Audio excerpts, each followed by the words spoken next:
Good morning, Psych 200. So we're moving on to week 3. Week 3 is on research ethics. So week 1, we went over scientific psychology, what psychology is, why psychology is considered a science and the scientific method and how we utilize it. Week 2, we went over the basics of psychology. So we went over more so terms that week that you're going to be constantly encountering this or from this week on. And this week, as I said, we are going to go over research methods week 3. Sound good? Okay, so I'm just going to begin. As usual, I'm going to attach or share my screen. You have access to this PowerPoint slide on its own without the lecture. So please feel free to either just stick to the reading and the lecture, etc. Again, the lecture, I am doing the pre-recorded lectures for those of you who would have liked to take a face-to-face class and don't have the chance to this semester due to the certain circumstances. But again, I'm trying to cater to everybody's learning style with different teaching methods, etc. Okay, so again, this week is on research ethics. We are on chapter 3 of the research methods textbook. Okay, so just an overview of what this lecture is going to cover. I'm going to cover the general framework for thinking about the ethics of scientific research, specifically in psychology. Then I'm going to look at some specific ethical codes for biomedical and behavioral researchers, focusing on the ethic codes in the American Psychological Association, okay? Specifically Standard 8 of that code book. And then finally, we're going to consider the practical tips or some practical tips for conducting ethical research in psychology. Now, as usual, you can obtain the learning objectives in the week that we are currently in. You can find them as an attachment to the course schedule and the course syllabi. That attachment is the objectives. You can find that in the Read Me First section. And of course, you get the objectives right at the beginning of the chapter. Do not just ignore the learning objectives, but again, be proactive in your education. So after reading and completing all the tasks that you need to complete for the week that we are on, go back, return to those learning objectives and kind of quiz yourself, right? So this week we're going over ethics. Do you know what ethics are? Can you define what ethics is? You know, what are the groups of people that are affected by scientific research, etc. So revisit those learning objectives at the end of completing all your tasks for the specific week and quiz yourself, okay? So I just don't want to make this lecture longer than it is, and I just want to go over what we're supposed to be going over specifically in this lecture, but do revisit the learning objectives, okay? So section 1 of our current chapter goes over the moral foundations of ethical research. Our author, Paul Price, is going to describe a simple framework for thinking about ethical issues in psychological research. And then he's going to give examples of several ethical issues that arise in psychological research. This includes ones that affect research participants, the scientific community, and society more generally, okay? Before I get into the table, I do want to go over what ethics are, okay? Ethics is a branch of philosophy that's concerned with morality, which means to behave morally and how people can achieve that goal, okay? It can also refer to the principles and practices that provide moral guidance in a particular field. So moral guidance in the field of psychology. There's the ethics of business, there's the ethics of medicine, there's the ethics of teaching, And there's also the ethics of scientific research. We are concerned with the ethics of scientific research, being that, as we learned in chapter 1 and in chapter 2, psychology is a science because it utilizes the scientific method. And if you don't recall what I'm talking about, please refer to chapter 1. It's right at the beginning, the first section of the chapter, or refer back to the lecture, okay? Here we have a table. It's a framework for thinking about research ethics. And this framework for thinking about research ethics represents 4 general moral principles that apply to scientific research, okay? And you can use this table for your own research questions. These are principles that you should keep in mind when formulating your research question for this week. And this is the research question that you're going to carry on for the remainder of this semester, okay? Those 4 general moral principles that apply to scientific research are weighing the risk against the benefits, acting with integrity, seeking justice, and also respecting people's rights to privacy and dignity.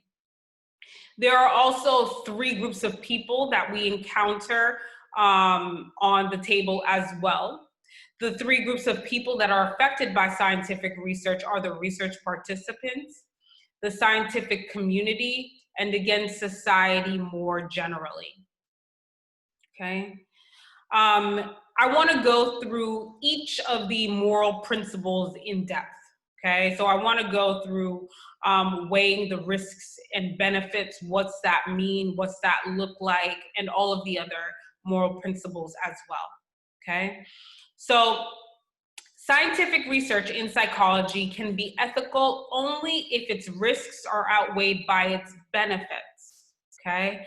So an example, among the risks to research participants are that a treatment, for instance, might fail or even be harmful to those research participants, okay? A procedure might result in physical or psychological harm of some sort, and that their right to privacy might even be violated.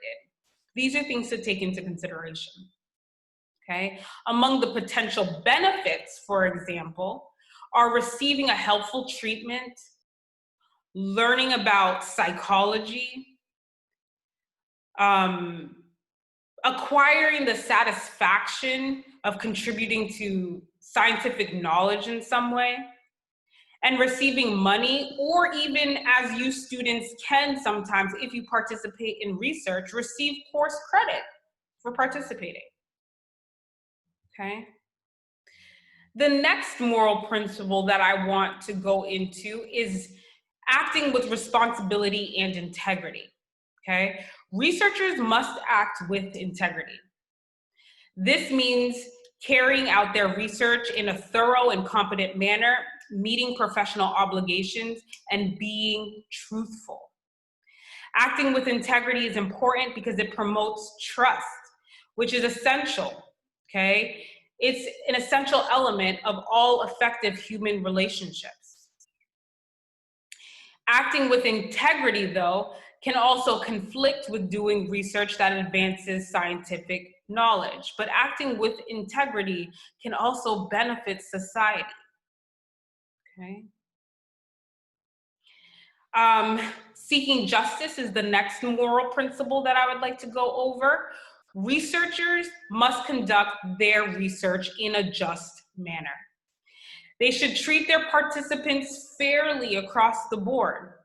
At a broader societal level, members of some groups might have historically faced more than their fair share of risks when it comes to scientific research. We'll get into this a bit later when we go over, and some of you guys might have already gone over some of these examples in 101, but the Tuskegee syphilis experiment, we're going to mention it when we get to the codes, the APA standards, the Tuskegee syphilis experiments, the Stanford Prison Experiment, Stanley Milgram Shock Experiment, Lord Humphrey's tea root trade. Okay? So you guys can kind of get, the seeking justice. Okay?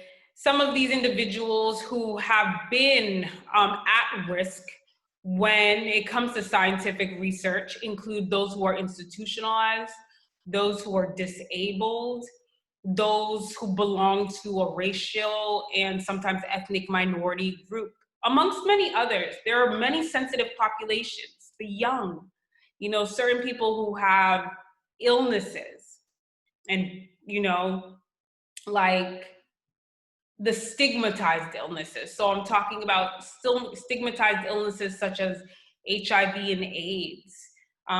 This can include herpes and things like that, okay? Lastly, researchers must respect people's rights to privacy and their dignity as a human being, okay? One of the elements of this is respecting their autonomy.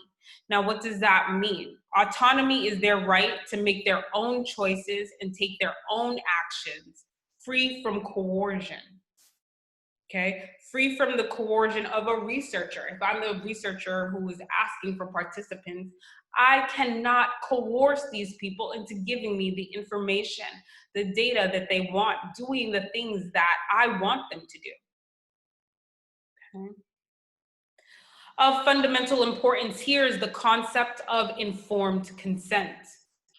This means that researchers obtain, and document people's agreement to participate in a study after having informed them of everything that might reasonably be expected to affect their decision.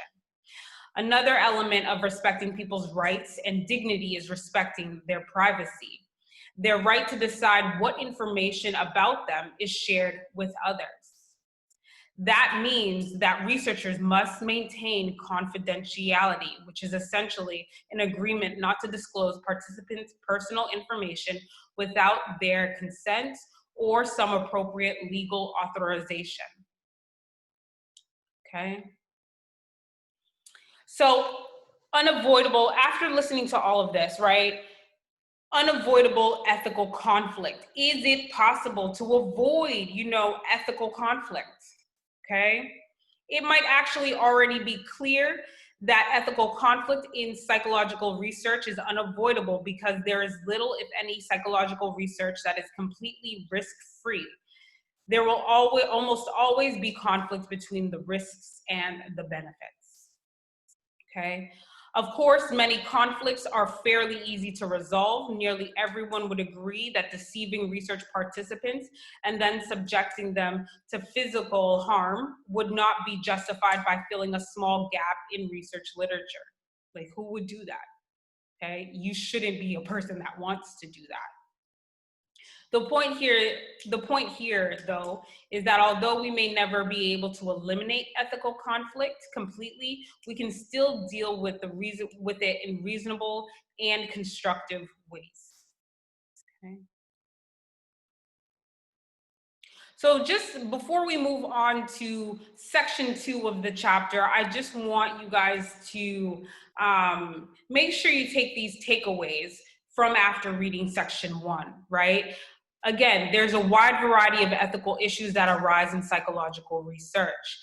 Thinking them through requires considering how each of the 4 moral principles, right, weighing the risk against the benefits, acting with integrity, seeking justice, and respecting people's rights and dignity applies to each of the 3 groups of people. Those 3 groups of people being research participants, the community, and society. Okay? Ethical conflict in psychological research is unavoidable. Researchers must think through the ethical issues raised by their research, minimize the risks, weigh the risks against the benefits, and be able to explain their ethical decisions, seek feedback about those decisions from others, and ultimately take responsibility for them. Okay? Our next section of chapter 3 discusses the moral principles to ethic codes. And this section really describes the history of the ethic codes for scientific research with human participants. That's where we're going to go into first. And then we're going to summarize the APA ethic codes, especially as it relates to informed consent, deception, debriefing, research with non-human animals, and scholarly integrity. So we'll begin this section here, okay? The moral principles of weighing risk against the benefits, acting with integrity, seeking justice, and respecting people's right and dignity provides a useful starting point for thinking about the ethics of psychological research. Ethic codes, most specifically those ethic codes most relevant to psychological research, are those that we find in the American Psychological Association or within the American Psychological Association. Okay. One of the earliest ethic codes was the Nuremberg Codes. These codes were a set of 10 principles written down, right? Written which provided a standard against which to compare the behavior of the men on trial. So the Nuremberg Codes takes you back to World War II and Germany. So again, comparing the behavior of the men on trial, many of whom were convicted and either imprisoned or even sentenced to death. The Declaration of Helsinki is similar to, is another similar ethic code that was created by the World Medical Council in 1964. Among the standards that it added was that research should be based on a written protocol. Okay. In the United States, concerns about the Tuskegee study, and again, later on in the semester, we will go through the Tuskegee study, also known as the Tuskegee syphilis experiment, that was conducted up until the 1990s, okay? I'm not saying that they actually were scientifically testing in the 1990s, but it was still an issue. People were still fighting for justices around that Tuskegee syphilis experiment. When we'll go into that, you guys actually have a documentary later on in the semester in regards to the Tuskegee syphilis experiment known as the deadly deception, okay? In the United States, concerns about the Tuskegee study and others led to,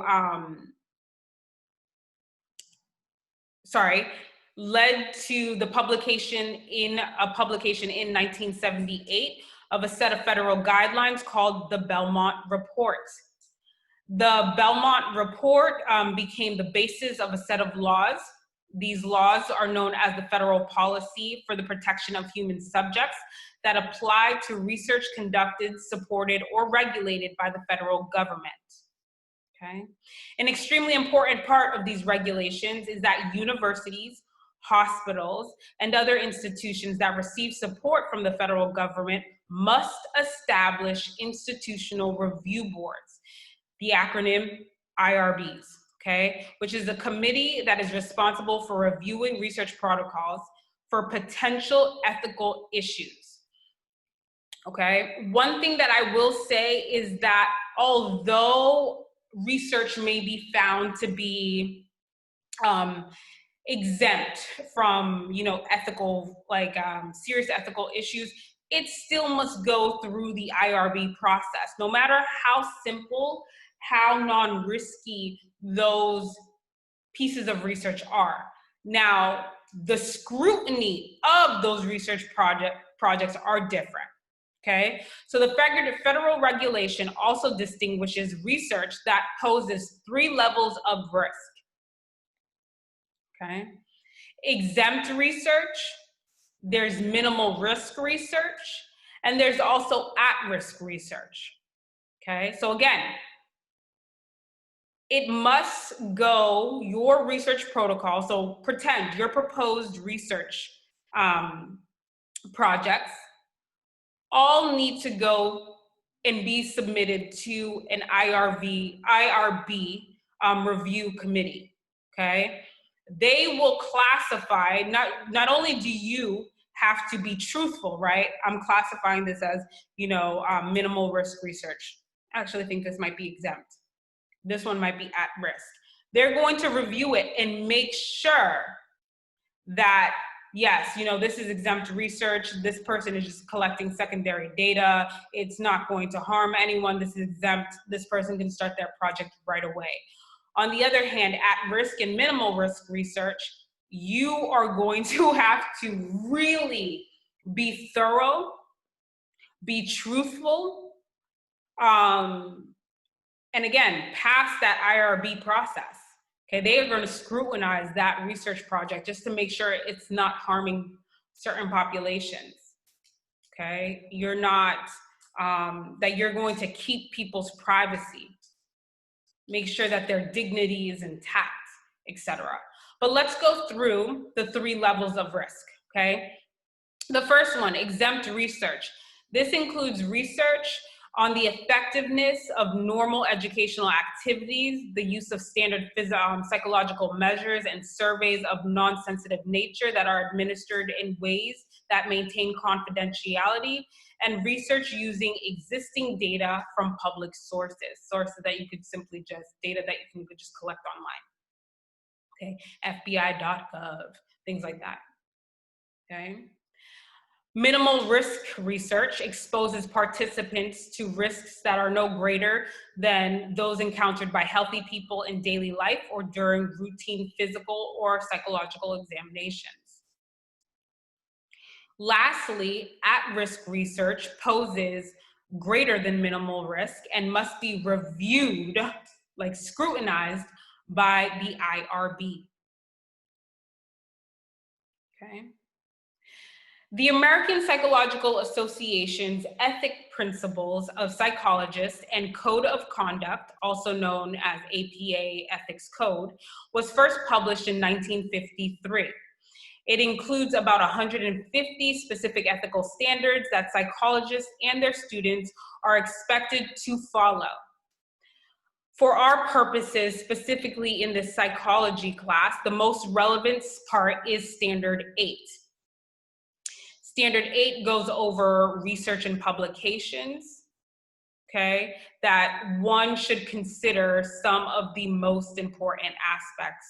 So we specifically are in our textbook for our purposes in this class. When it comes to Standard 8, we are pretty much looking at, and I'm not saying ignore the rest, I'm really not, okay? For this specific class within Standard 8, we're looking at informed consent, deception, debriefing, and scholarly integrity in more detail, okay? So there are a whole bunch of standards in Standard 8. Sorry, there are a whole bunch of components to Standard 8. There are 15, okay? I'm just gonna list them off quickly here. The first one, institutional approval. The second one, informed consent to research. The third, informed consent for recording voices and images in research. 4, client/patient, student and subordinate research participants. 5, dispensing with informed consent for research. 6, offering, how would you say, like monetary inducements for research participants. 7, deception in research. 8, debriefing. 9, humane care and use of animals in research. 10, recording research results. 11, plagiarism. 12, publication credit. 13, duplicate publication of the data.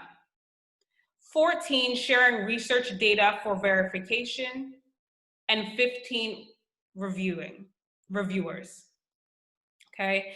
But the standards that we are going to concern ourselves with are standards 2 to 5, okay? 2 to 5, and then I'll tell you the rest, but it's standard 2 to 5 are pretty much about informed consent, okay?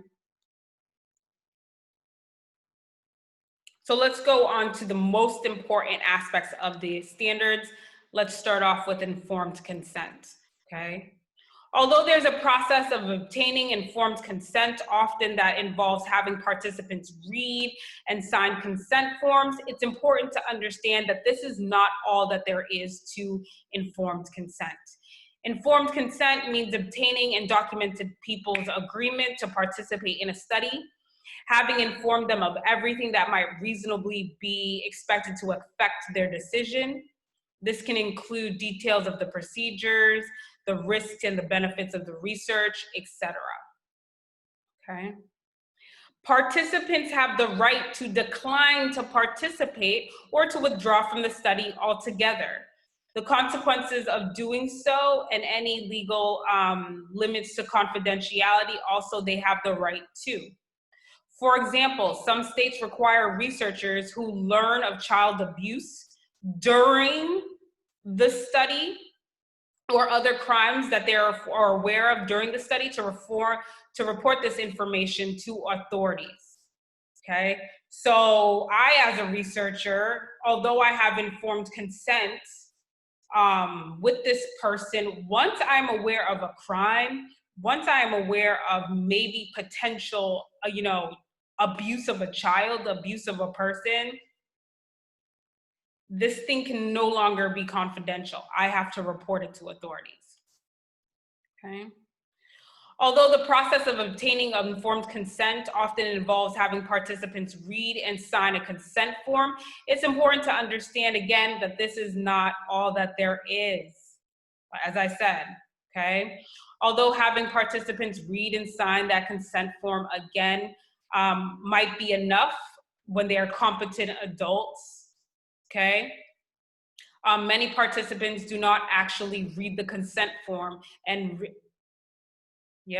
many don't actually read the consent forms or read them, but do not totally understand them. Another part of informed consent that we should go through is when it comes to deception, okay? It's not a part of informed consent. It's actually its own standard, deception, okay?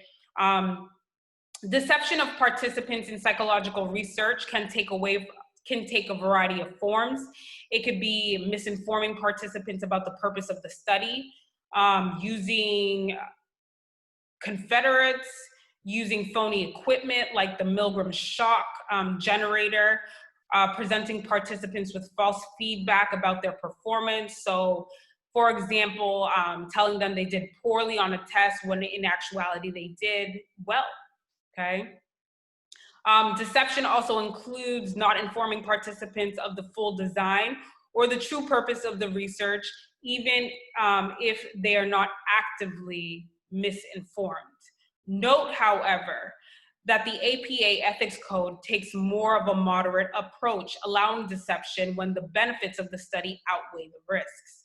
Participants cannot reasonably be expected to be harmed. The research question cannot be answered without the use of deception, and participants are informed about the deception as soon as possible. Okay, so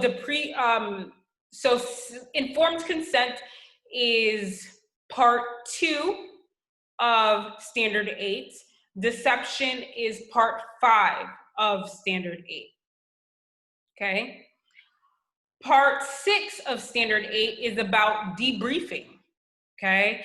Debriefing is the process of informing research participants as soon as possible of the purpose of the study, revealing any deception, and correcting any misconceptions they might have of participating or as a result of participating. Debriefing also involves minimizing harm that might have occurred as well. Okay. Section 9 of Standard 8 is about non-human animal subjects. And I don't think I don't have a slide on that one. But again, I did say I was going to go over it. So standard 8, part 9 is about the humane treatment and care of non-human animal subjects. Although the use of non-human animal subjects can be controversial, the APA acknowledges that the benefits can outweigh the cost when the animals are treated humanely and harm to them is minimized. So it is possible to do research on animals in psychology. Okay, so oftentimes, if it is a well thought out research proposal, okay, the benefits can outweigh the costs. Okay, they can outweigh the risks. Okay. So, standard 8, part 10 to 15 pretty much are about scholarly integrity. These include the obvious points that researchers must not fabricate or make up data or plagiarize. Plagiarism means using others' words or ideas without proper acknowledgement or citation. Proper acknowledgement generally means indicating direct quotations with quotation marks and providing a citation to the source of any quotation or ideas that you use that are not your own. Okay. And then just as a wrap up for section 2 of chapter 3, so some takeaway points, okay? There are several written ethic codes for research with human participants that provide specific guidance on the ethical issues that arise frequently in psychology. These codes include the Nuremberg Code, the Declaration of Helsinki, the Belmont Report, and the Federal Policy for the Protection of Human Subjects. The APA Ethics Code is the most important ethic codes for researchers in psychology, specifically for the reasons that I went over, okay? It includes many standards that are relevant, mainly to the clinical practice. So for those of you who are going into clinical psychology, you must follow these, you must know these. But standard 8 concerns informed consent, deception, debriefing, scholarly integrity, okay? Research conducted specifically at universities, hospitals, and other institutions that receive support from the federal government must be reviewed by an IRB, again, an institutional review board. Informed consent, again, is the process of obtaining and documenting people's agreement to participate in a study. Having informed consent, having informed them of everything that might reasonably be expected to affect their decision is part of the informed consent process. Although some researchers argue that deception of research participants is never ethically justified, the APA Ethics Code allows for it when the benefits outweigh the costs, the risks, the harm, etc. Okay. The last section I want to go through, and this is section 3 of chapter 3, is putting ethics into practice. Okay. In this section, our author, Paul Price, describes several strategies for identifying and minimizing risk and deception in psychological research. And then he ends with showing us how to create thorough informed consent, debriefing procedures that include consent forms, okay? And these, again, although we're just doing a research proposal, this section, this chapter is one of the chapters that you should actually take on with you furthering your studies in psychology, okay? So lack of awareness or understanding of ethical standards is not itself a defense to charge someone with unethical conduct, okay? So this is why the very first thing that one must do as a new researcher now is know and accept one's ethical responsibilities. So know and accept your ethical responsibilities, okay? At minimum, this means reading and understanding the relevant standards of the APA Ethics Code, okay? Distinguishing minimal risk from at-risk research, and knowing the specific peoples and procedures of one's institutions, including how to prepare and submit an IRB protocol, an IRB proposal, okay? As one prepares to the study, or as you prepare to set up your research, one must identify and minimize the risks to participants. Okay, start by listing all of the risks, including the risk of physical and psychological harm and violations of confidentiality that might occur. For example, okay, one student researcher wanted to test people's sensitivity to violent images by showing them gruesome photographs of a crime and accident scene. Because she wants an emergency medical technician, however, she greatly underestimates how disturbing these images were to most people. Okay? Once the risks are identified, one can reduce and eliminate many of them. Okay? So again, once you have your research question, right, list all the risks out. Okay? How can this potentially harm people? And then also the benefits, right? How does it help people? Okay. Once you see that the risks are outweighing the benefits, you need to modify your research design. Okay. So use that list as a pre-screening procedure to identify and eliminate participants who are at risk. Take active steps to maintain confidentiality as well. Okay, so that's the third part. You know, a third way to minimize risk is to take active steps to maintain confidentiality. One should keep signed consent forms separately from any data, okay? From any data, sorry, my phone's going off.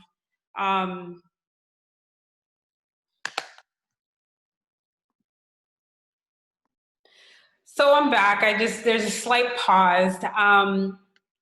So we're going into the final section of chapter 3.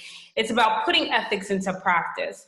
And our author, Paul Price, describes several strategies for identifying and minimizing risk and deception in psychological research. These are tools that we can take on our own research journey in this class and further on in your education. He also gives us ideas as to how to create thorough informed consent and debriefing procedures, which include how to create a good consent form, a solid consent form, okay? So let's begin and let's finish this up. Lack of awareness or misunderstanding of an ethical standard is not itself a defense to charge someone of unethical conduct, okay? This is why the very first thing we must do as new researchers, sorry. Okay, so I slightly paused just to get some of my thoughts together. But again, let's finish section 3 of chapter 3, which is about putting together and putting into practice ethics. So putting ethics into practice. So Paul Price in this section is going to describe several strategies for identifying and minimizing risk and deception in our own psychological research. He also is going to show us how to create informed consent and debriefing procedures, specifically ones that include consent forms and how to make a proper, solid consent form.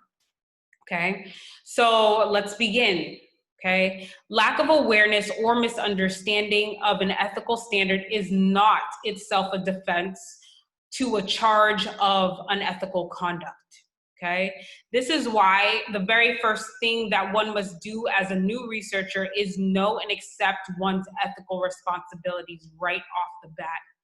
At minimum, this means reading and understanding the relevant standards of the APA Ethics Code, distinguishing minimal risk from at-risk research, and knowing the specific policies and procedures of one's institution, including how to prepare and submit a research protocol for an IRB approval.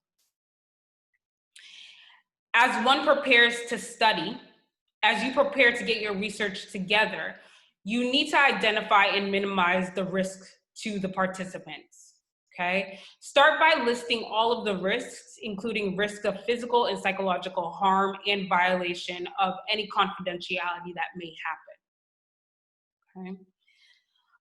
For example, and here's an example that's taken from the book. One student researcher wanted to test people's sensitivity to violent images by showing them gruesome photographs of crime and accident scenes. Because she was an emergency medical technician, however, she greatly underestimated how disturbing these images were to most people, okay? So think about some of the things that you, who are not an emergency medical technician, looking at these pictures might experience, might feel, okay? And what that might do to you. Are there risks as a common citizen who is not in the field as a medical technician?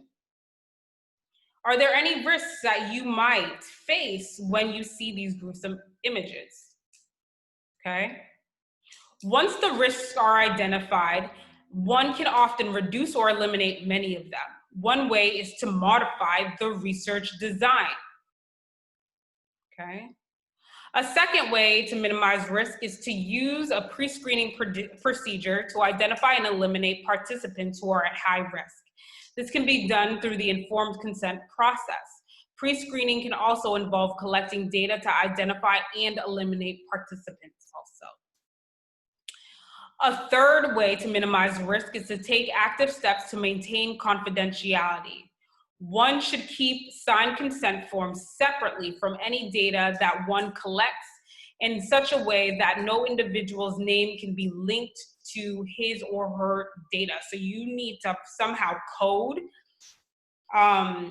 names and numbers or names and pseudonyms, etc. Okay.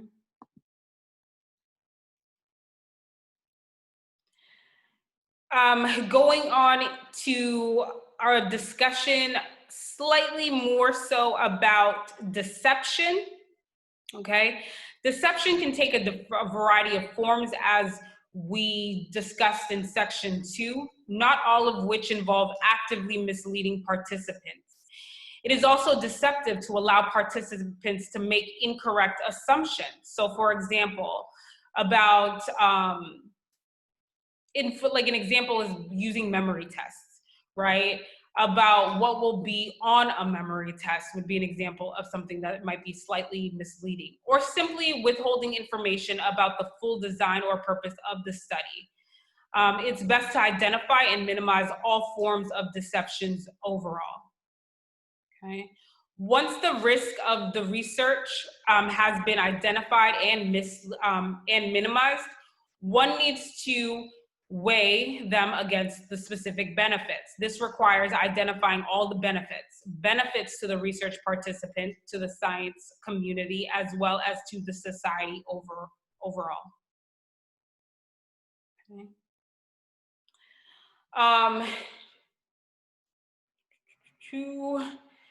What else do I need to go over?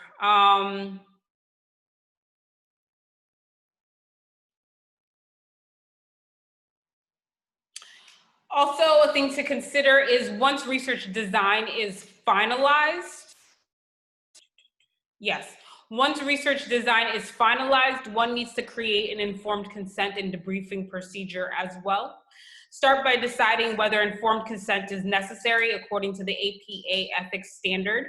If informed consent is necessary, there are several things that you should do. First, you should recruit participants. Provide them with as much information about the study, which will allow those who might find the study objectionable, to avoid it. Second, prepare a script with some talking points to help explain the study. Third, create an informed consent form that covers all points of standard 8 so that the participants can read and sign the study to describe, so that they know what they're signing, what they're getting into. Debriefing is similar to informed consent in that one cannot necessarily expect participants to read the entire consent form and understand exactly what they're going through. So debriefing is a must. During debriefing, the researcher should reveal the research question and the full design of the study.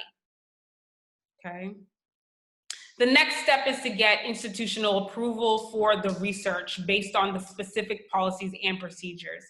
This will generally require writing a protocol that describes the purpose of the study, the research design and the procedures, the risks, the benefits, and the steps taken to minimize and informed consent and debriefing procedures to the institution. Concern with ethics should not end when the study receives institutional approval. So don't ever think that your research project is 100% like foolproof, okay? Because it's not. You should always keep these standards, these codes in your heads, okay? At this moment, so once you get approval, it now becomes important to stick to the protocol submitted or seek additional approval for anything other than minor changes. Okay. During the research, one should monitor the participants for unanticipated actions or reactions and seek feedback from them during debriefing. Finally, one must maintain integrity through the publication process and beyond. So some of the takeaways, and sorry for the cluttered thoughts, but some of the takeaways from section 3 of chapter 3 is that it's really your responsibility as a researcher to know and to accept any ethical responsibilities, period. Okay, there are several concrete steps that you can take, and Paul Pierce lists them out to minimize the risk and deception in your research. This is going to include, but is not limited to, making changes to your research design, pre-screening to identify any kind of risks, high risks, and high-risk participants, providing participants with as much information as possible during the informed consent, and also debriefing them. Your ethical responsibilities continue beyond the IRB approval. You need to monitor participants' reactions, be alert for potential violations of confidentiality, and maintain scholarly integrity throughout the publication process, throughout the entire process. Okay. So that's lecture 3. Okay. So this week, I just want you guys to be aware of specifically what is due. It is week 3, read chapter 3. If you wish, watch lecture 3. Third, there is a quiz on week 3, as well as assignment 1AB, which is your research questions. The quiz is due on Friday at 11:59 p.m. And your research questions, so your paragraph, your thesis of what you're going to be studying, is due on Sunday night at 11:59 p.m. Peace out, guys. Have a good one.